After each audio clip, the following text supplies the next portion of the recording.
तो हेलो दोस्तों, Mitesh Thakur food and blog channel में तमाરું हार्दिक स्वागत है मित्रों। तो दोस्तों आज આપણે બનાવશું પંજાબની શાન એટલે કે જોરદાર ચટાકેદાર દાલ મખની। દાલ મખની બનાવવા માટે આશરે 400 ગ્રામ જેટલા આખા અડદની દાળને લઈ લીધી છે અને એને પાણીમાં આ રીતે પલાળી દીધી છે અને વ્યવસ્થિત બરાબર એને હાથની મદદથી એકદમ સરસ રીતે સાફ કરવાની છે મિત્રો। ધોઈ લેવાની છે એને બરાબર, જેથી કરીને એની બધી જે ડસ્ટિંગ હોય એ નીકળી જાય અને એકદમ ચોખ્ખી થઈ જાય। મિત્રો દાળને આ રીતે બરાબર મસળીને ધોવાની છે, જેથી કરીને જરાય પણ ક્યાંય માટી બાટી ચોટેલી હોય નહીં। અને બીજી બાજુ આપણે આશરે 100 ગ્રામ જેટલા રાજમા લીધા છે અને એને થોડીક વાર ગરમ પાણી કરીને એને બાફી લઈશું। અને ધોયેલી અડદની દાળ અને આ બાફેલા રાજમાને આશરે 5 થી 7 કલાક જેટલું પાણીમાં રવા દઈશું મિત્રો। અને પછી દાળને આપણે ગેસની ફ્લેમ ચાલુ કરીને એને તપેલીમાં બાફવા માટે મૂકી દઈશું મિત્રો। તમે જોઈ શકો છો, જો આપણે કુકરમાં એને સરસ રીતે બાફી લીધી છે। રાજમા અને દાળને વ્યવસ્થિત રીતે બાફી લીધા છે અને એકદમ સરસ બફાઈ ગયા છે મિત્રો। જરાય પણ ક્યાંય કાચા રહ્યા નથી, દાળ પણ જરાય કાચી રહી નથી અને રાજમા પણ જરાય કાચા રહ્યા નથી। અને હવે આપણે એને ક્રશરની મદદથી આ રીતે દબાવતા રહીશું અને એને ધીરે ધીરે ક્રશ કરતા રહીશું મિત્રો। જો ભાર દઈને મિત્રો ક્રશ કરવાનું છે, જેથી બધા જે રાજમા છે આખા એ પીસાઈ જાય અને દાળ એકદમ ઘટ અને જાડી બને। બસ આ રીતે એને बराबर मिक्स करता रहेवानुं छे। आपणे इंस्टंट बनाववानी हती एटले आपणे गरम पाणी में जारे मिक्स करवा मांड्या छीए। बाकी पाणी ने थोड़ुं ठंडू थवा देवुं पड़शे, जेथी करीने आपणा हाथ वराळथी दाझे नहीं। अने हवे ग्राइंडरनी मददथी आ रीते एने ग्राइंड करी लईशुं मित्रों, जेथी जराय पण क्यांय कचाश रहे नहीं। तो हवे आपणे वघार माटेनी तैयारी करी दईशुं।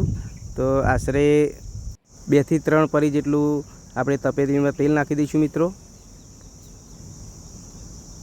અને ધીમા તાપે એને ગરમ થવા દઈશું। અને પછી આખા મરચાં, તજ, લવિંગ એમ થોડા ઘણા સૂકા ખડા મસાલા નાખી દઈશું મિત્રો આપણે। અને થોડું જીરું નાખી દઈશું અને બધું એકદમ સરસ થોડું શેકાઈ જાય એટલે આપણે એમાં ડુંગળી નાખી દઈશું બસ। અને હવે ચમચાની મદદથી એને મિક્સ કરતા રહીશું મિત્રો, જ્યાં સુધી ડુંગળીનો કલર બ્રાઉન રંગનો ના થઈ જાય ત્યાં સુધી બસ એને આ રીતે લો ટુ મીડિયમ ફ્લેમ પર બસ આ રીતે એને સોટે કરતું રહેવાનું છે અને મિક્સ કરતું રહેવાનું છે।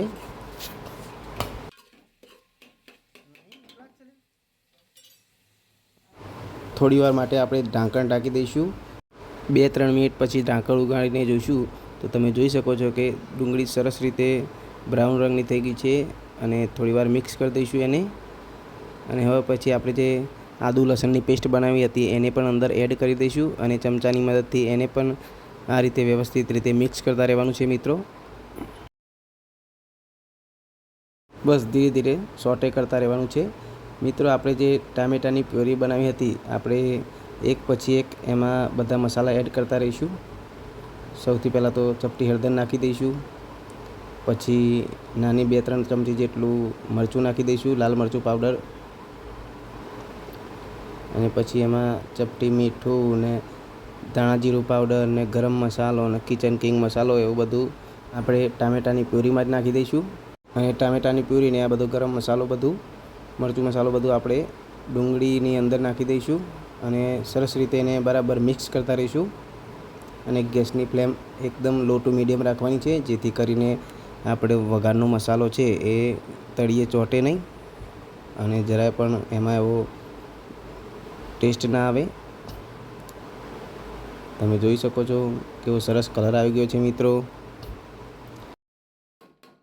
આપણે ડુંગળી ટામેટાની ગ્રેવી છે એ ધીરે ધીરે તેલ છોડવા માંડી છે, તમે જોઈ શકો છો મિત્રો।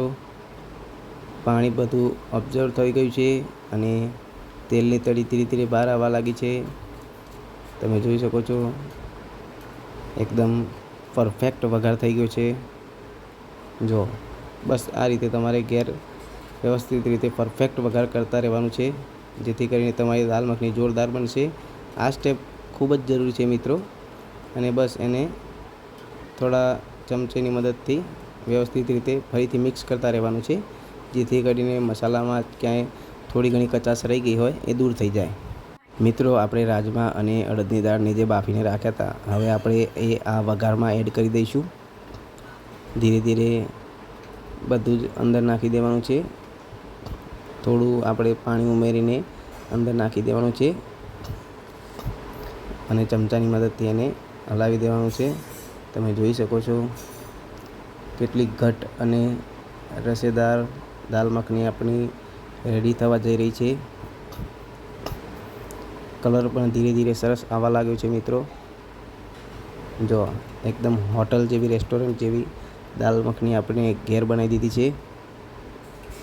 મિત્રો, અમારી ચેનલ પર અવારનવાર આવી ટેસ્ટી વાનગીઓની રેસીપી આવતી રહેશે. તમે અમારી ચેનલને લાઇક, શેર અને સબસ્ક્રાઈબ કરવાનું ભૂલશો નહીં. બસ આપણે જે રાજમા અને અડદવાળું પાણી હતું એ કુકરમાં થોડું પાણી નાખીને આપણે ફરીથી આમાં એડ કરી દઈશું અને ચમચાની મદદથી ફરીથી એને મિક્સ કરી દઈશું અને થોડીવાર ઢાંકણ ઢાંકીને એને ચડવા દઈશું. 5 મિનિટ પછી આપણે ઢાંકણ ઉગાડીને જોઈશું. કોથમીરનું ગાર્નિશિંગ પણ કરી દીધું છે. એકદમ રેડી થઈ ગઈ છે. મિત્રો, લાસ્ટ છેલ્લું ખૂબ જ જરૂરી સ્ટેપ, આપણે તડકો કરવાનો છે. તો મિત્રો, એક કળચામાં એક બટરની ગોટી લઈ લીધી છે અને એમાં ચપટી જીરું નાખી દીધું છે અને ધીમા તાપે એને થોડું ઉકળવા દીધું છે. તમે જોઈ શકો છો ધીરે ધીરે આપણો તડકો રેડી થઈ ગયો છે અને ઉપર આપણે કાશ્મીરી લાલ મરચું નાખી દીધું છે અને દાળમાં આપણે ડુબાડી દઈશું આ રીતે અને દાળને હલાવી દઈશું. આપણી દાલ મખની એકદમ રેડી થઈ ગઈ છે મિત્રો. તમે આને નાન, રોટી, ચાવલ, પરાઠા, જીરા રાઈસ ગમે તે સાથે સર્વ કરી શકો છો અને આપણી દાલ મખનીની મજા લઈ શકો છો મિત્રો. અમારા આવા જ વિડીયો જોવા માટે અમારી ચેનલને લાઇક, શેર અને સબસ્ક્રાઈબ કરો મિત્રો. Thank you.